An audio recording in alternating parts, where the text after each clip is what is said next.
സർവമായ എന്ന് പറയുന്ന സിനിമ കണ്ടു. അതിൻ്റെ റിവ്യൂ ഒന്നും പറയുന്നില്ല.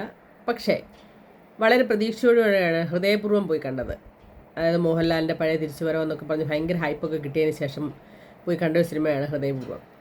കണ്ടിരിക്കാം എന്നല്ലാതെ നമുക്ക് ആരോടും കൃത്യമായി നിങ്ങൾ പോയി കാണണം എന്ന് റെക്കമെൻഡ് ചെയ്യാൻ പറ്റുന്ന ഒരു സിനിമയൊന്നും ആയിരുന്നില്ല അത്. പക്ഷേ തീർച്ചയായിട്ടും നിങ്ങൾക്ക് പോയി സുഖമായിട്ട് സന്തോഷമായിട്ട് കുറച്ച് പൊട്ടിച്ചിരിക്കാനുള്ള അവസരം തരുന്ന സിനിമയാണ് എന്ന് പറഞ്ഞ് പോയി കാണാൻ പറ്റുന്ന ഒരു സിനിമ തന്നെയാണ് സർവമായ. ഡേലുലു ഒക്കെ വളരെ രസകരമാണ്. അതിനകത്ത് എനിക്ക് തോന്നിയത് ഡേലുലുവും അത് പാട്ട് പാടിയ ശ്രീശക്തി ഗോപാലൻ രണ്ടുപേരെയും കണ്ടാൽ ഏകദേശം ഒരേപോലെ ഇരിക്കുന്നു. അങ്ങനെ കടലെന്ന് പറയുന്ന സിനിമയ്ക്കകത്ത് പാട്ട് പാടിയ ആളാണ് ഈ കുട്ടി. പക്ഷെ ഭയങ്കര നല്ല രസമായിട്ട്, അതായത് ആ നായികയ്ക്ക് ചേരുന്ന ഒരു ടോണിലുള്ള വോയിസൊക്കെ ആയതുകൊണ്ട് ഭയങ്കര രസമായിട്ട് തന്നെ നമുക്ക് കേട്ടിരിക്കാൻ പറ്റിയ പാട്ടുകളും, അതേപോലെ തന്നെ നായികമാരൊക്കെ പുതുമുഖങ്ങളാണ് തോന്നുന്നു. പക്ഷെ എന്നാലും വളരെ നമുക്ക് പഴയ നസ്രിയൊക്കെ ഓർമ്മ വരുന്ന ഒരു നിമിഷമൊക്കെയാണ്.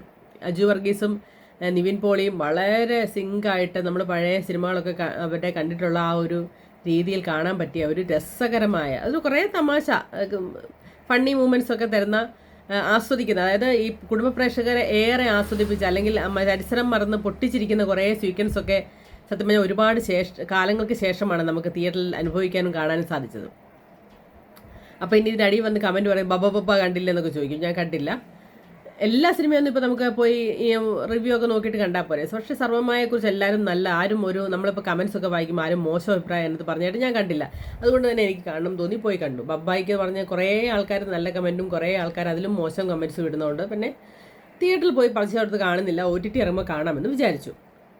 അപ്പോൾ സർവമായ എന്ന് പറയുന്ന സിനിമ നിങ്ങളുടെ അടുത്തുള്ള ഏതെങ്കിലും തിയേറ്ററിലുണ്ടെങ്കിൽ സന്തോഷമായിട്ട് പോയി കാണാം. അതായത് പൈസ പോയി എന്നുള്ള വിഷമമൊന്നും ഈ സിനിമ കണ്ടു കഴിയുമ്പോൾ നമുക്ക് തോന്നില്ല. പകരം ഒരുപാട് കാലത്തിന് ശേഷം നമ്മളത് ആസ്വദിച്ച് കണ്ട ഒരു സിനിമയായി തന്നെ നമ്മുടെ മനസ്സിലുണ്ടാവും എന്നുള്ള ഉറപ്പുണ്ട്. അതുകൊണ്ടാണ് നിങ്ങളോട് ഞാൻ പറയുന്നത്. അപ്പോൾ വളരെ രസകരമായിട്ട് ഈ പറഞ്ഞ മധുവാര്യരെ കുറേ കാലത്തിന് ശേഷം കാണാൻ സാധിച്ചു. അങ്ങനെ കുറേ കാര്യങ്ങൾ, പക്ഷേ രസമുണ്ട്, നല്ല രസമുള്ള വളരെ രസകരമായ ഒരു സിനിമയാണ്. സസ്പെൻസ് ഉണ്ട്, കഥ കുറച്ച് ചിന്തിക്കാനുണ്ട്. അപ്പം വളരെ രസകരമായ സിനിമയാണ്.